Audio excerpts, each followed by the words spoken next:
Hey, what's going on, guys? It's ETAPRIME back here again. Today we're going to be checking out some really interesting mobile controllers that I recently picked up on Amazon from Madcatz. And to tell you the truth, I actually thought they went out of business, but checking out their website, they're still making products and still selling them directly from their website and on Amazon. So these are definitely some interesting Bluetooth controllers, and the ones we're going to be taking a look at today are known as the Lynx 3, which is the green one here. And we also have the SurfR, which as you can see is kind of a controller and keyboard mix. So both of these controllers do connect to your Android device over Bluetooth. They also work with Windows and the Raspberry Pi. I've tested it in RetroPie and I've also tested it with Raspberry Pi OS.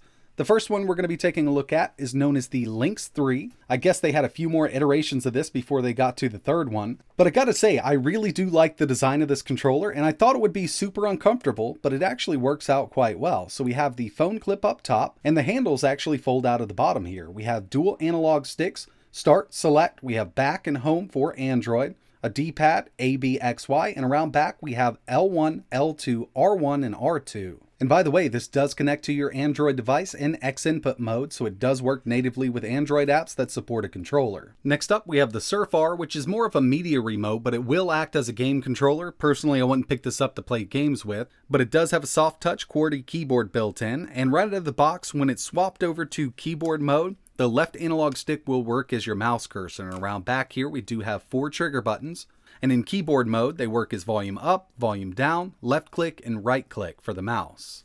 And in my testing I will swap this over to game controller mode and just try to play a game with it. I'm not sure how well it's going to work, but as you can see we do have that phone clip up top, and both of these are removable. So on this one here, all it does is slide right off. So if you wanted to use this with an Android TV like the Nvidia Shield, you won't have this big clip on the top. Same thing here with the Lynx 3, but this does have a screw adapter, so you can just unscrew that phone mount and take it right off.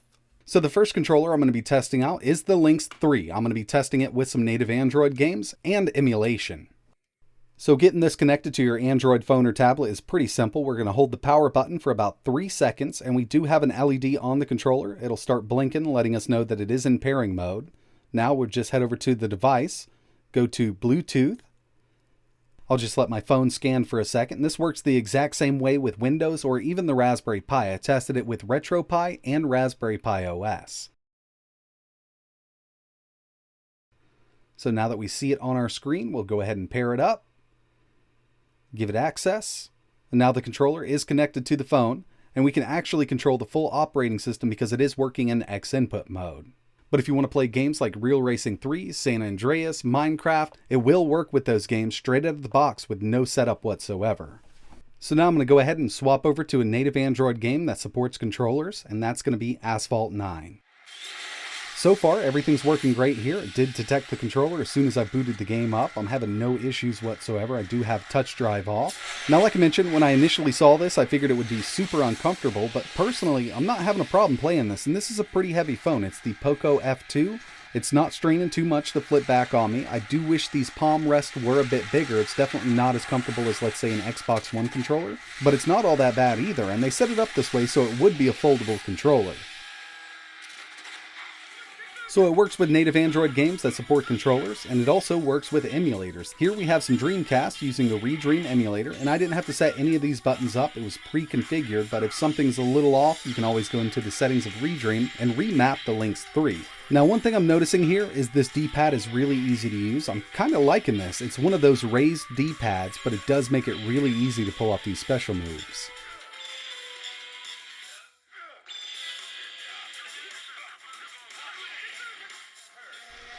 Moving over to PSP using PPSSPP, same thing here. I didn't have to go into the settings at all. All of these buttons were pre-mapped, and it really sets it up like an Xbox controller. And most of the emulators available now from Google Play already have this pre-configured in the settings, so this should work with most of them, except for something like S.U.R.F for 3DS or Dolphin for GameCube and Wii. With both of those emulators, you do have to manually set your controller up.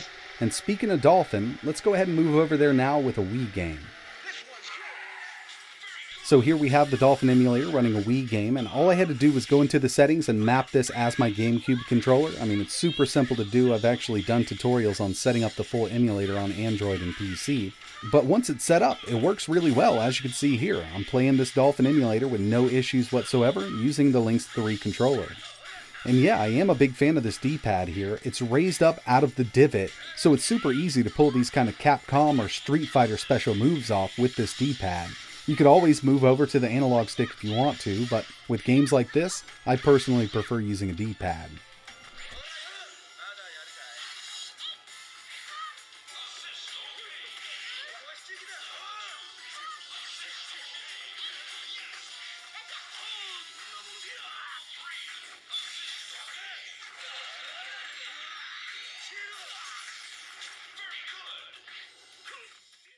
Okay, so before we move over to the other controller, I just wanted to show you that the Lynx 3 will work in kind of a wireless mouse mode.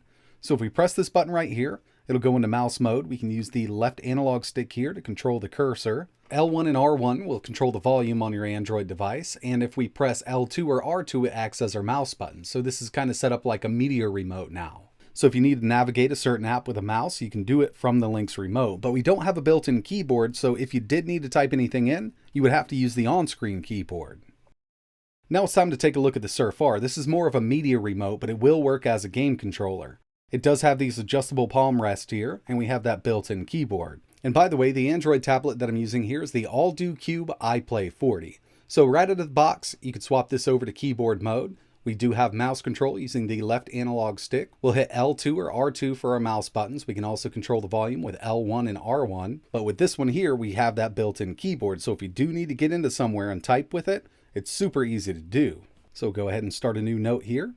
The keyboard works great on Android, Windows, and Raspberry Pi OS. And I personally like using this with the Raspberry Pi while I'm running Raspberry Pi OS. That way I have access to a keyboard and mouse from this controller here. So it's basically an all-in-one media remote / gaming remote. Now, I will admit that the analog sticks on this are a bit stiffer than the ones on the Lynx 3, so I wouldn't like playing games with this. But it does have all the buttons we need, plus it has dual analog sticks, a D-pad, A, B, X, Y, start, select, L1, R1, L2, and R2. And with the flip of a switch, you can turn it to game mode. Now the D-pad is actually wrapped around the left analog stick, which is a bit weird. It does take a little bit of getting used to, but it does work quite well. And again, just like the Lynx 3, when this is in game controller mode, it's set up in X input mode. So if we want to play native Android games or emulators, we basically don't have to set anything up. Let's go ahead and launch Minecraft. And I'll just go ahead and skip right into some gameplay. So yeah, Minecraft is one of those native Android games that just works with controllers with no setup at all. And as you can see, when the SurfR is in controller mode, it'll work with these Android games just fine.